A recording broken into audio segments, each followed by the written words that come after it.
عن ابی ہریرہ رضی اللہ تعالیٰ عنہ قال قال رسول اللہ صلی اللہ علیہ وسلم اذا دخل رمضان فتحت ابواب السماء وفی روایت فتحت ابواب الجنت وغلقت ابواب جہنم وسلسلت الشیاطین وفی روایت فتحت ابواب الرحمہ۔ حضرت ابو ہریرہ کہتے ہیں کہ نبی علیہ الصلوۃ والسلام نے فرمایا کہ جب رمضان المبارک داخل ہوتا ہے یعنی شروع ہوتا ہے تو پھر آسمان کے دروازے کھول دیے جاتے ہیں،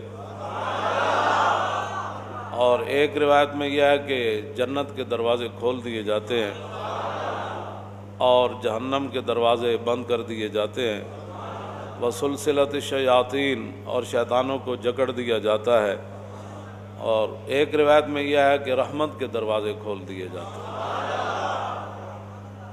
عن سہل بن سعد قال قال رسول اللہ صلی اللہ تعالی علیہ وسلم فی الجنت ثمانیۃ ابواب منہا باب یسمى الریان لا يدخلہ الا الصائمون۔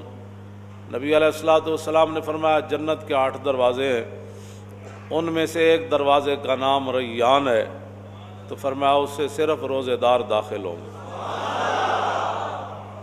عن ابی ہریرہ رضی اللہ تعالیٰ عنہ قال قال رسول اللہ صلی اللہ تعالیٰ علیہ وسلم من صام رمضان ایمانا واحتسابا غفر له ما تقدم من ذنبه ومن قام رمضان ایمانا واحتسابا غفر له ما تقدم من ذنبه ومن قام لیلۃ القدر ایمانا واحتسابا غفر له ما تقدم من ذنبه۔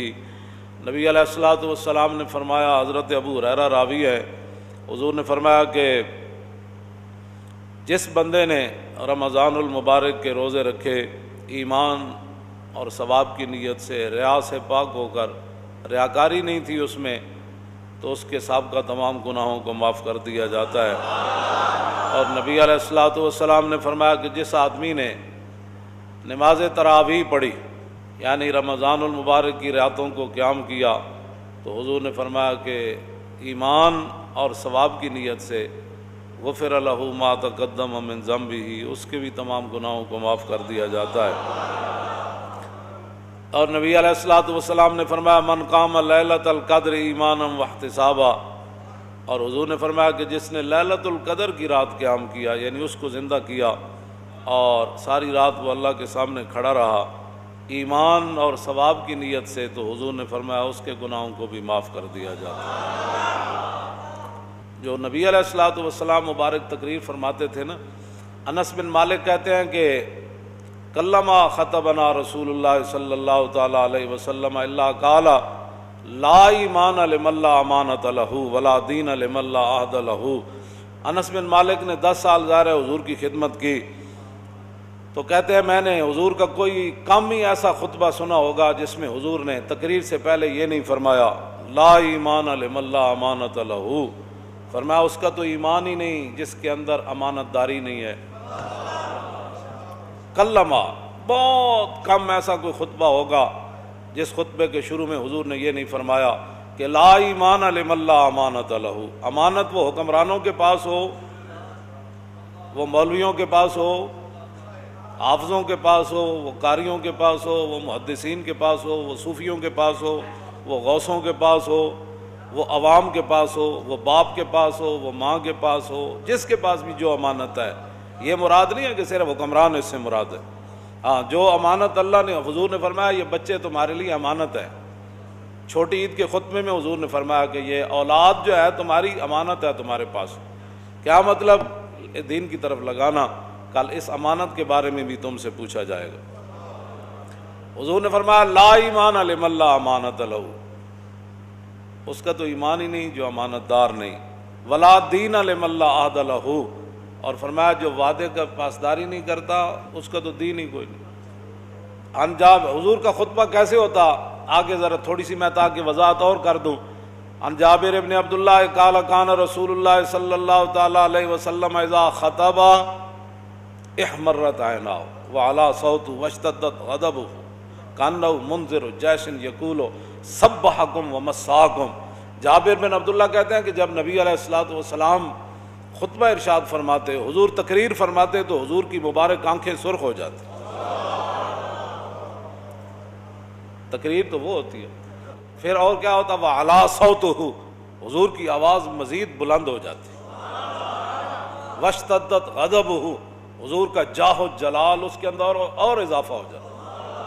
جیسا کہ نبی علیہ الصلوۃ والسلام ایک ایسے لشکر سے ڈرا رہے ہیں کہ جو لشکر صبح حملہ کرنے والا ہے یا شام کو حملہ کرنے والا ہے. ایسی تقریریں جس سے قوم جو ہے وہ پہلی بھیڑ ہے تو اور اس کو بھیڑ بنا دیا جائے. او جی مولانا اسلام تو بڑے امن کا درس دیتا ہے. میں نے کہا ہومن امام الانبیاء، ہومن محبوب رحمت للعالمین، خیمہ افلاق کا استادہ جنہاں دے نام نال کھڑا ہے تے او تقریر فرمان تے انہاں دی مبارک اکھاں سن. مولانا تھوڑی امن سے بات کریں، آپ کو پتہ نہیں ہے اسلام امن کا درس دیتا ہے. میں کہو جنہاں دین دیتا انہاں دیاں تو اکھاں سرخ ہو جاندیاں تھا. انہاں دی مبارک اکھاں دا تو کوئی قیمت ہی کوئی نہیں نا. وَعَلَىٰ صَوْتُهُ، حضور کی آواز پہلے سے زیادہ بلند ہو جاتی. حالانکہ نبی علیہ الصلوۃ والسلام کی مبارک آواز میں اللہ نے یہ معجزہ رکھا ہے کہ جس طرح قریب والے کو حضور کی مبارک آواز سنائی دیتی، اس طرح 1,24,000 میں سے جو آخری صحابی بیٹھے تھے نا عرفہ کے میدان میں، جس طرح قریب بیٹھے صدیق اکبر کو آواز آ رہی تھی، اسی طرح آخری صحابی کو بھی ایسے آواز آ رہی تو میرے آقا و مولا کی مزید آواز بلند ہو جاتی. وَعَلَىٰ صَوْتُهُ، اور وَاشْتَدَّتْ غَضَبُهُ، اور حضور کے جاہ و جلال میں اور سختی آ جاتی. قوم کو یہ مزاج بتایا ہوتا نا کہ حضور ایسے خطاب فرمایا کرتے جی، تو پھر قوم ہماری ناموس رسالت کے مسئلے کو بھی سمجھ جاتی، پھر حضور کی عظمت کو بھی سمجھ جاتی قوم، اور پھر رسول اللہ کی ختم نبوت کے مسئلے کو ایسے سمجھ جاتی کہ ایسے تلوار بھی کھڑی ہو حضرت حبیب بن زید کے سر پر، مسلمہ خود اٹھ کر کھڑا ہو جائے کہ بتاؤ میں کون ہوں. فرمایا تو کون ہے؟ رسول تو رسول اللہ ہی ہے. تو کون ہے؟ کیا باتیں کرتا ہے؟ تو کون ہے؟ رسول تو رسول اللہ ہی ہے. تو کون ہے؟ ایسے جاہ و جلال سے تقریریں ہوتی نا ختم نبوت پر. تو پھر حضور ظاہر بات ہے حضور وضو کے بھی مسائل بتاتے تو حضور کا اس وقت بھی انداز پھر.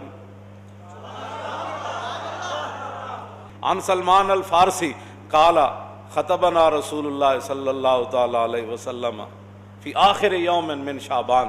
حضور نے، سلمان فارسی کہتے ہیں کہ حضور نے شعبان کے آخری دن یہ ہمیں خطبہ ارشاد فرمایا. کیا فرمایا؟ فقال یا ایھا الناس قد اظلکم شہر عظیم شہر مبارک شہر فیہ لیلۃ خیر من الف شہر. شعبان کی آخری تاریخ کو حضور نے ہمیں خطبہ ارشاد فرمایا. تو اس خطبے کا انداز بھی تو یہی ہوگا نا، قد اظلکم شہر عظیم، ہاں جی شہر مبارک. اس طرح ہی حضور نے فرمایا ہوگا نا تمہارے پاس بھائی بڑا عظیم مہینہ آنے والا ہے، بڑی برکت والا مہینہ آنے والا ہے، اور ایسا مہینہ آنے والا ہے جس کی ایک رات 1000 مہینوں سے افضل ہے. جعل اللہ صیامہ فریضۃ وقیام لیلہ تطوعا. حضور نے فرمایا اللہ نے اس کے روزوں کو فرض کیا اور رات جو ہے نماز تراویح پڑھنا یہ میری سنت ہے.